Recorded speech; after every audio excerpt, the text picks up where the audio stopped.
Кніга Лявіт, раздзел 6.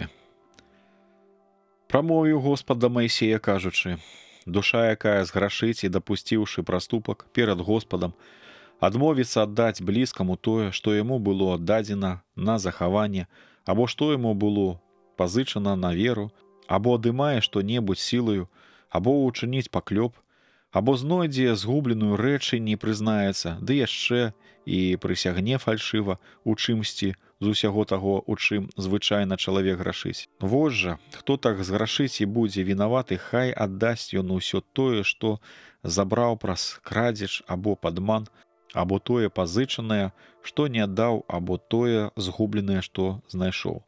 Або рэч, адносна якой прысягаў фальшыва, і хай ён верне тое поўнасцю і дадасць пры тым 5-ю частку ўласніку, якому нанёс страту у дзень складання ахвяры за праступак. А за праступак хай ахвяруе ён Господу ягня без заганы са статка, паводле ацанення твайго, на ахвяру аднаграджэння і прывядзе яго да святара. Ачысціць святар яго перед Господам, і будуць адпушчаны яму ўсе ўчынкі, якімі ён зграшыў. Прамовіў Господ Маісею, кажучы: «Загадай Арону і сынам яго. Вось закон адносна ахвяры цэласпалення, хай яна спальваецца на вогнішчы ахвярніка усю ноч, аж да раніцы, і агонь ахвярніка, хай на ім гарыць. Хай святар адзене шаты і льняную бялізну на цела сваё, і забярэ попел таго, што, паглынаючы, спаліў агонь, і высыпе каля ахвярніка. Потым здыме з сябе папярэдняе адзенне, а на цела апране другое адзенне. Да вынесе попел за лагер на чыстае месца. Агонь жа на ахвярніку будзе гарэць заўсёды і не будзе згасаць. Яго святар кожную раніцу хай падтрымлівае, падкладаючы дровы і складваючы ахвяру цэласпалення, хай зноў паліць тлушч ахвяр прымірэння. Агонь гэты вечны, ён ніколі не будзе згасаць на ахвярніку.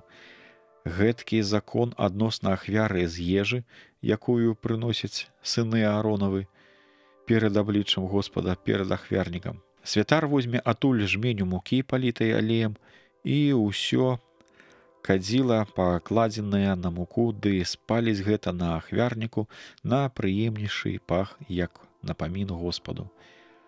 Рэшту з мукі хай з'ядуць Аарон з сынамі сваімі, а хлеб прэсны хай ядуць на святым месцы, на падворку, палаткі сустрэчы, хай ядуць яе. Таму вось, не пячыце хлябоў сквашных, бо гэта як частка, якую я даю з маіх ахвяр агнявых.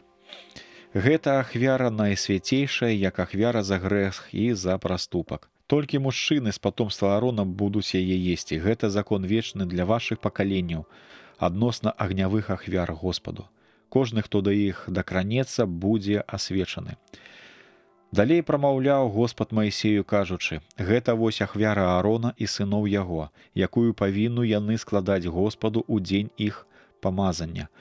Будуць яны складаць ахвяру штодзённую з 10-й часткі эфы мукі пшанічнай, палову яе раніцай і палову вечарам.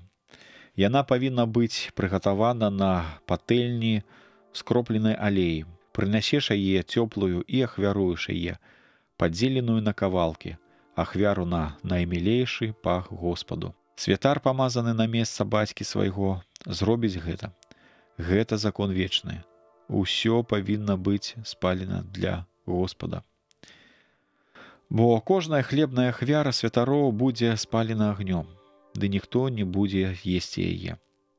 Зноў прамаўляў Господ да Маісея, кажучы: «Скажы Аарону і сынам яго: такі вось закон адносна ахвяры за грэх.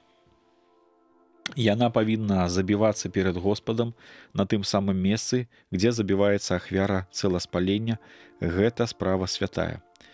Святар, які будзе складаць ахвяру за грэх, хай ёсць яе на святым месцы, на паднадворку палаткі сустрэчы. Кожны, хто дакранецца да яе мяса, будзе асвечаны. А калі кроўю яе будзе апырскана адзенне, то апырсканае хай будзе абмыта вадой на святым месцы. А гліняны посуд, у якім мяса гатавалася, трэба разбіць, а калі посуд медны, хай ён будзе добра вышараваны і абмыты вадой. Кожны мужчына са святарскага роду будзе есці яе, гэта святая рэч. А ўсякую ахвяру за грэх, кроў якой уносяць у палатку сустрэчы для ачышчэння у месцы святым, хай ніхто не есць, але хай паліцца яна агнём.